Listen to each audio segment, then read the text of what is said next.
What if the sport you love ended up damaging your brain the rest of your life? For many athletes in leagues like the NFL, this is not just a possibility, it's reality. Years after retiring, players often report memory loss, depression, and personality changes.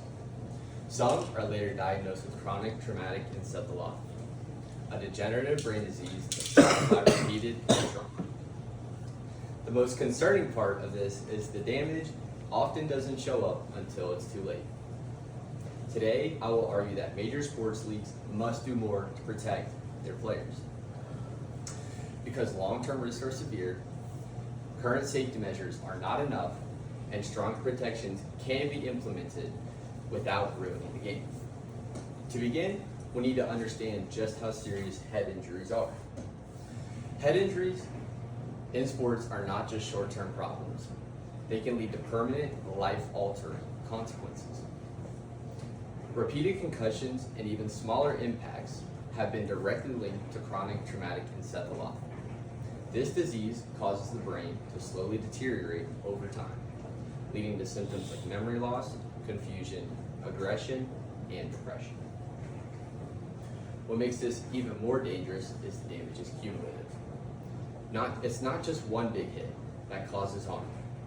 It's the hundreds or even thousands of impacts over a career that slowly build up and lead to a serious brain injury. So, while fans may only see a single play, athletes are living with long-term consequences of repeated exposure. Despite the many dangers, current safety measures still don't fully protect players.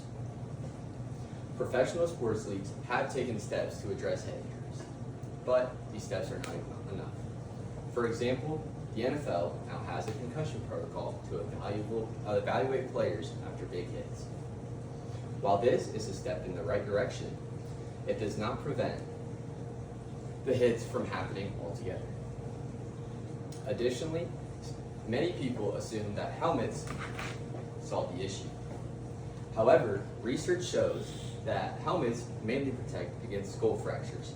They do not prevent the head or the brain from moving around in the head during impact.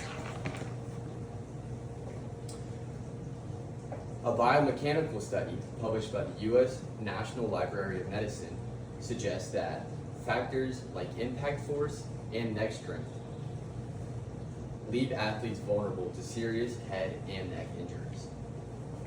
Even the Center for Disease Control and Prevention emphasizes that protective equipment ultimately cannot prevent concussions. In other words, while leagues have made progress, players are still regularly exposed to dangerous conditions.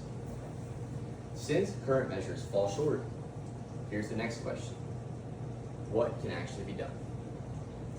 The good news is there are some realistic steps that can be taken to significantly improve player safety without taking away from the sport. First, leagues can introduce stricter penalties for hits to the head. If dangerous plays result in stronger consequences, players will be more likely to adjust their behavior. Second, leagues can invest in better equipment and medical technology. Advances in helmet design and impact monitoring systems can help detect injuries earlier and reduce long-term damage. Third, leagues can adjust training practices. Limiting full contact practices and requiring longer recovery times after injuries would reduce the amount of repeated impacts players encounter over an entire career. These changes do not eliminate competition or intensity. Instead, they make the game safer while preserving what fans love about it. In conclusion, major sports leagues must do more to protect players from head injuries. Because the risks are severe, current safety measures are not enough, and better solutions are available. Athletes should not have to sacrifice their long-term health for entertainment.